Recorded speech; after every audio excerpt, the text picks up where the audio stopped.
欢迎收看《梦幻厨房在我家》，我是瑞玲 Vivian。今天要和大家分享一款大人小孩都非常喜欢的甜点——爆浆法式吐司。做法真的很简单哦。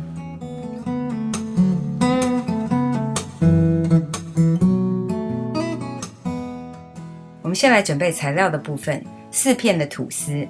我今天使用的是全麦吐司，取2片吐司，挖空中间的部分。中间的部分呢，不用丢掉，烤一下还是可以吃哦。另外的2片呢，一片作为盖子，一片作为底部哦。挖洞的吐司呢，叠在其中一片上方。我们中间填入自制的卡士达酱。卡士达酱的自制呢，可以参考之前影片的分享，尽量把整个空洞给填满。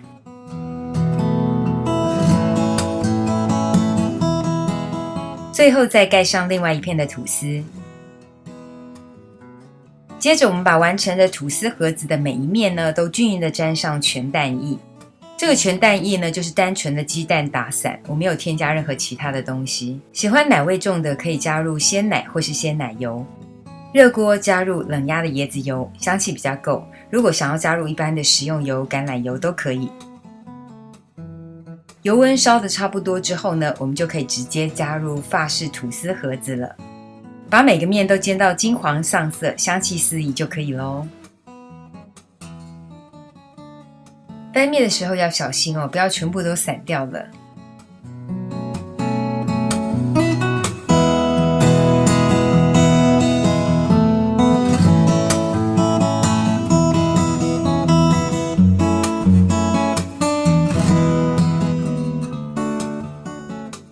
上桌前淋上些许的蜂蜜或是枫糖，撒上些许的糖粉、可可粉或是抹茶粉，装饰一下。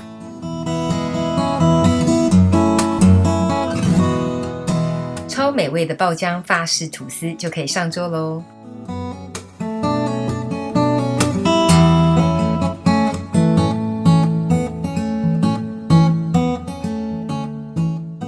以上就是今天的食谱分享。如果喜欢，别忘了按赞、留言、加分享。最新食谱也欢迎订阅我的频道。更多的生活分享、好物推荐，欢迎加入我的 IG 跟 FB 哦。耶稣爱你，我也爱你。我们下次见，拜拜。